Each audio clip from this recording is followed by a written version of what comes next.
just talk? Can we just talk about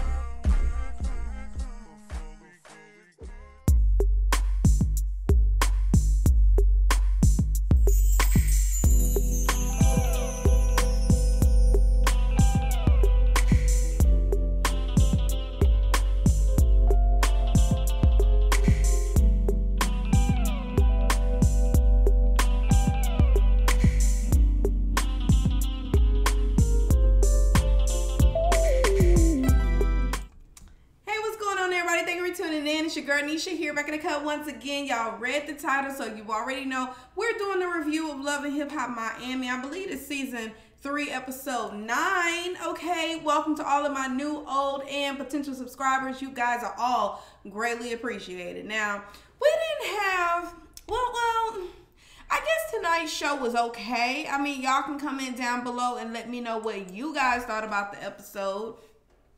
It was just all right. Seems like Amada the Negative is coming to her senses. I just hate the way that she did it because it made her look crazy.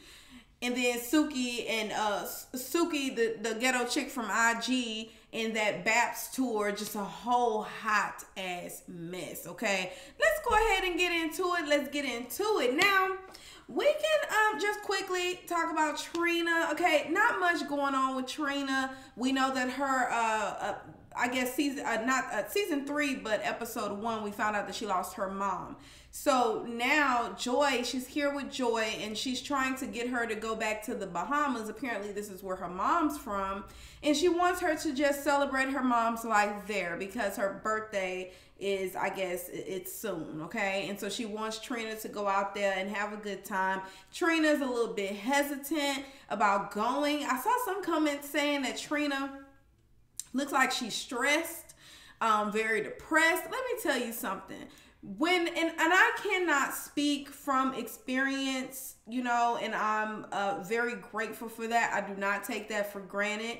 My mom is still here. However, I work around several ladies. Literally in 1 year, 3 of my coworkers lost their parents. And then just on yesterday, Sunday, my mother-in-law's fiance lost his mom, okay? I don't know what in the hell is going on, but it's crazy, okay? It's crazy. It was unexpected. I loved her. She was just so sweet, full of life. And, you know, I still can't believe it. You know what I mean? I just saw her on the early February. I think it was the 8th, okay? I saw her February 8th. And you just never know, okay? So if you do have your mom, please don't take her for granted. If you lost her mom, my heart, my love, my soul is going out to you guys because I know it has got to be very, very hard. But you keep your head up, you hang on in there, and you will definitely get through it. You'll never get over it because it's your mom. You'll never be able to replace your mom. You know, that's why a little bit off topic, kind of still on topic, but a little bit off topic. Sky from Black Ink Crew, how she's treating her son, not Genesis, the other young boy. Was it Dez? I think that's his name. Horrible. Horrible, you know, and I just hate seeing a relationship go downhill like that. You know what I mean? It's so important. You only get one.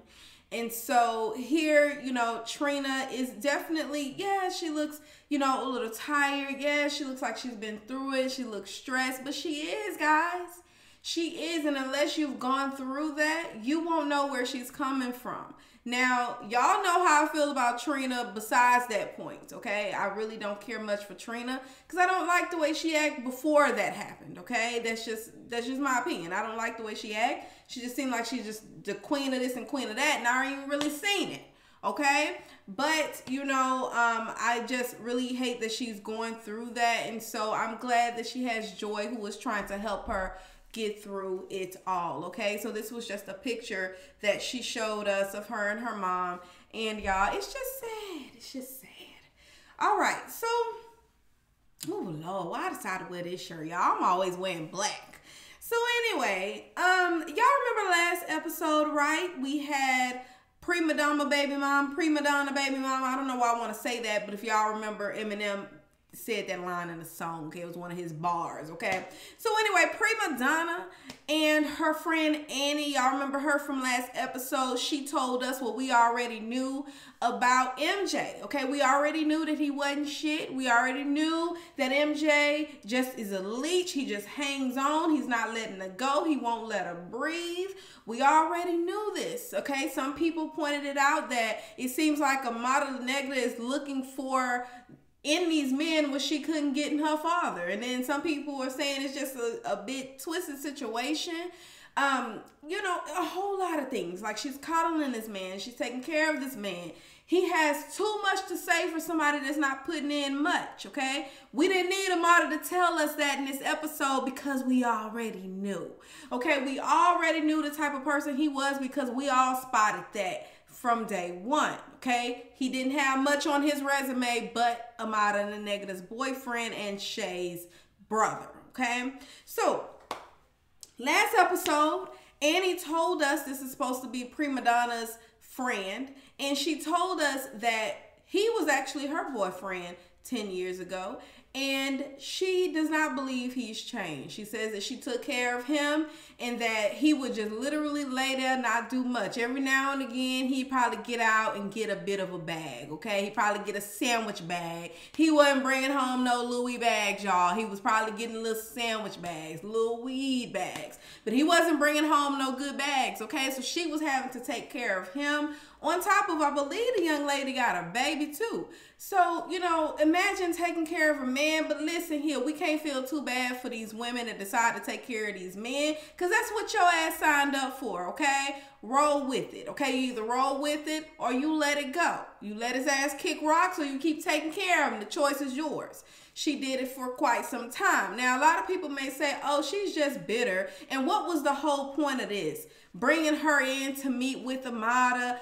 I get the point. I understand it. I definitely would have let Amada know that I was bringing this young lady, but I get what Prima Donna was trying to do. Let you know that your man ain't crap, boo. That's what she was trying to let her know, okay? So, when she's here, at first, Amada was a bit defensive. She's like, no disrespect, but why is she here? You didn't tell me she was coming here. I don't know this chick. Then the chick kind of like seemed like she was coming, like she had a little attitude. At first, I was like, hold up, bitch, pause. Okay, you're not going to get nobody to accept you or what you trying to say like that. So then, you know, that's just the way she talk. I guess she's just horrid, okay? So then she started talking and she was telling her about how, you know, I used to take care of him. Yeah, he'll sweep you off your feet. He'll make you feel like the best thing popping. He'll probably cook your meat to your liking. You know what I mean? He gonna make sure your house taken care of. He gonna take out the trash. He gonna make you feel on top of the world, boo-boo. But what he's not going to do is fill your pockets with any money, nor is he gonna pay bills, because he does not do that, okay? He likes the woman to take care of him. Now, I'm inclined to believe that MJ is a mama's boy, and maybe his mama coddled him throughout his whole life, and now he's looking for it in these women's, as well as his sister, because we can see that she don't hold his ass accountable either, okay? But Amada was very receptive to the information. Even though she was a bit defensive at first, she was receptive. There was a few times where she kind of looked a little bit uncomfortable because she knows that this lady was not telling her any lies. Now, do I think she's telling the truth? And we're talking about Annie. Absolutely. What does she have to lie for? A storyline? Hell, well, that's true. That's true. She probably just got a storyline, however, we already knew that, okay? We called it. So she's only telling us what we already know. Now, Amada gets this information, right? She goes home and she's very sad and she's walking and you can tell, you know, she got a whole lot on her chest. Now, what Amada needs to learn how to do is take this information, digest it, and watch how he moves. I understand she says that, you know, I'm living this, so it has to be true. However, you cannot, because you are in this relationship, Annie is not. Okay, she had her turn. It's your turn. You cannot take information from an outsider, bring that information to your man as facts. Now, again, I get what you're saying when you say, okay, this is lining up, but you need to peep game. Now, when she told you what she told you, take that, digest it, watch him. Then when you see that he ain't changing, it's still the same. And not only that, you didn't even talk to the man. Okay, now y'all know how I feel about MJ. I knew he didn't have a job from day one, but you still could have at least had a conversation with the man before you decided to come in like Rambo and just basically knock him and his little heart out. So, needless to say, I did not like how she handled this. You know, you took the information. It's like, I really know what I want to say, y'all, but I don't know how to say it. But if you know what I'm trying to say, comment down below. But I just feel like, you know, you took this information, you came immediately, like you didn't even put thought to it, you know? And then how when you were talking to Prima Donna and she was telling you, yeah, I understand how it can be when, you know, he's smothering or a man can be smothering. Like, no, I just had a moment. No, we're fine. Everything's good. Like you tried to cover up for him. And then you go to listening to this girl and you immediately take it home. I didn't like that, okay? I did not like that. Because you could have at least talked to the man. Now, y'all know how I feel about him, but listen, communication is everything. And if you felt like, look, she said a whole lot of things that I feel like this is what you do, and I just don't know if I can rock with it. You know, what's your goals? Do you have anything that you're trying to do other than sit here and wait on me to provide? You know, what are you doing? She didn't give him that. She didn't allow that, okay? Now, he's actually here trying to defend him poor self. He really is. He tried. But Amada was done. However, I don't feel like she's really done because the way it happened was a little tacky and it don't seem like she had the exact closure that she needed. I don't think she had that. Now, this is the ugly cry. She gave the ugly cry. You women know we do that ugly cry when we just at our points. We at our wits' end. We just don't know what to do. We're just, you know, we're fed up, but then we're not really through, but we almost through. We're about to be through. Y'all know that ugly cry that we do. So basically, she's doing that cry. And she was telling him to go get his stuff or not to mess up her stuff in her house and to get his stuff and leave, child. It was just a whole hot mess. And then we had MJ go up there talking to Mama La Negra. Now, we know damn well Mama La Negra barely understood what in the hell he was saying, okay? He just kept talking and saying about how he loves her and how can she let this person come here and run what they got going on. You know, he's never loved nobody like he's been in love with her, baby. You might be in love with the opportunities that she's providing you with, i.e. being on Love and Hip Hop Miami, honey, but you may not really just love her like she wants to be loved, okay? Because women like to be loved as well as have providers, okay? We need somebody to help take care of us, honey. You don't have to be, we don't need gold, we're not gold diggers, not a lot of us. You know what I mean? We just want somebody to be able to help, you know, take some of that pressure off every now and again. And this is what Amada Negra was telling you. Again, her delivery was all messed up. We can tell she's never done this before. She could use some help, right? Anyway, he walking out the door, y'all, talking about how he love her. He's going to fight for her. He's not leaving her and she's going to be his woman. And he walking out here with that bag that looked like it was empty as hell because he was hardly putting anything in there. It almost looked like it was filled with hopes, dreams, and air. Baby, that's about the only thing that was in that doggone bag, honey, because he did not pack much. He was supposed to go to a motel room. He ended up going to his sister's house, okay? And he go from Amala Negas to his sister's house, and he's talking to Shay, and he's telling Shay, he's like, look, man, I don't know, like, can you believe she came home? You know, I know she went out to dinner with with Prima Donna, but then, you know, she come back, she's crying, she's upset. And I'm telling her what's going on. She told me that she saw Annie. Annie? You talking about 10 years ago, Annie? Yeah, she talking about she saw Annie, yo. And I just don't know. Like, you know, I love this girl. I want to be with her. But I just don't know why she allowed this lady to come here and, you know, influence her or to do something. You know, whatever. But we know that Amala Negra is very... I want to say impressionable, but she's the type of person that you can convince her to do any goddamn thing. She's going to do it without question. I don't know why. She just does. And she comes off to me as that type of person. But anyway, so, but what he failed to tell his sister is that a lot of the things that Amala Negra was saying that a lot of things that Annie was telling Amara Nega literally imitated her life. It was her life. Okay, it was literally what she's going through right now. So that helped her to make the decision to let your ass go. Now, he still feels like he's victim. He's playing victim, and his sister is coddling him and making him feel like, you know what, as a woman, she should not have let another woman come in and run her relationship. Like, she needs to stop that. You need to fight for her. If this is something that you really want, you got to fight for her. What you need to fight for is a damn resume for your for your brother, so that way he can help take care of her, because that's what Amada wants. She's taking care of her mama. Now she's taking care of her daddy. And on top of that, she got to take care of him and a damn dog he decided to buy when he tried to convince her to be her manager. That's a whole lot on Amada, but baby, we can't feel too sorry for you because you allowed it. So we gonna move on. Now, these here, okay? Y'all know she's working, or they're working on this BAPS tour. They decided to do this because Trina turned her back on them. And the reason why Trina did that is because y'all did team too damn much. Y'all over here jumping the girl, which was Celibate Nikki. By the way, I think somebody said in my comment section that Celibate Nikki got jumped or something like that, child. I need to probably look back into that. Anyway, okay, we haven't seen Celibate Nikki in a while on the show. Now, y'all remember that whole thing happened. Now, I can recall them doing all this because of the way Celibate Nikki disrespected Trina. And so they were actually looking out for Trina. But Trina feels like y'all are too full of drama and she can't say the hoe, okay? So now they decided to do their own thing. Now, Alvin, which is Trina's former assistant, I believe, he's going to be their road manager.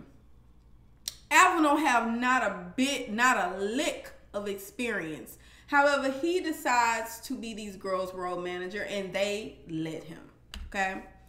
Now, he kept saying, we finna go get this money. We about to get this money. I got y'all booked already in Hempstead, Florida, and it's about to go down. We about to get this bag, and I got y'all a van, and we also got a room, and everything's paid for, travel, everything. We about to be on. He's selling these girls all these empty ass promises, y'all, because when I saw this hotel room, I was like, first of all, the van.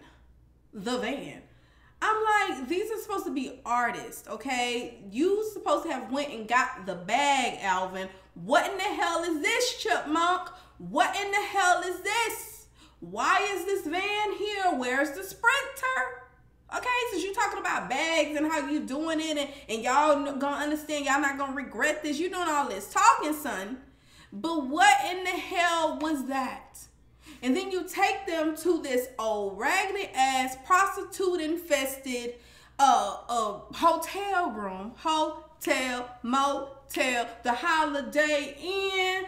You took them girls over here, and honey, they saw at one point the beds, and did I get that picture? Y'all didn't get the damn picture, but it was a picture of a damn bed bug. They said they had roaches. They had a washer and dryer sitting outside, honey. You took these people to the worst of the worst of the worst in the hood, honey. They could have stayed what in the hell they was for that. They didn't have to come to Hempstead, Florida in order to get that type of treatment. And then on top of that, the big performance you had for them that was supposed to get them the bag, honey, Last Chance Saloon. That's what they performed at. It was their last chance, honey. Last chance. That's last chance. I was like, now what in the hell? You did all this damn talking, and this is what you could secure, honey? This is why Trina fired your ass, okay? Now, oh, I done dropped my trusty pen, honey. Now, anyway, so they ended up performing at this raggedy place. It was a country place, y'all. Now, this makes me think about the time, I can't remember, I think I was 25. And I was so excited to do, like, not necessarily, because I didn't really do clubs coming up, right? So I got it was on Facebook. It was like a flyer that said you get a free table with a bottle, and it's supposed to be a birthday bash for all July birthdays. Y'all know your girls, July Leos, turn up. Now, I called my sisters and stuff like that. And Brittany will probably remember this story, y'all. I called my sisters and I'm like, just so y'all know, I've already reserved, but we're going to have a table. It's going to be a free bottle. So go ahead, dress up or whatever. Now, the place was called Whiskey River. And for some reason, that didn't register with me that, you know, maybe it's a country club or something like that. I'm thinking it's a nice upscale club. I looked at the reviews. I didn't look at the details, but I did see people just giving it 5 stars and stuff like that. So I'm thinking it's just like a club experience, more like a good lounge, okay? Now, we get all dressed up. We have our heels on and stuff like that. And we go to Whiskey River. Come to find out, Whiskey River is actually a country club. So when we walked up in that joint, first of all, everybody was about 50 plus. Okay, now I'm 25 at the time. Okay, I'm about 25. So everybody 50 plus. Okay, and I'm here with everybody. Like, I'm the oldest, so everybody that was with me was under me. So it's like 20, 21, 22. My husband's 1 year older than me. So this is our age. This is our age range compared to these old people here at this doggone country club. So we get there and I'm like, oh y'all, I don't know if I'm gonna like this. Like, it's just, I'm not a country dancer. I don't know how to do that line step and 2-step shit. And so they're like, you know what, just go in. Let's go in. So we go in and I tell the people I'm here. I got a free table. It's supposed to be a July birthday bash. Here's where my free table at. And so these people take me to this table that's literally, I don't know, maybe it's like 2 feet round maybe. And they had a damn, sparkling cider bottle. That was the bottle. And then they playing all this country music and it's like this bench. So it really wasn't like, it was a table, but it wasn't like what I was thinking.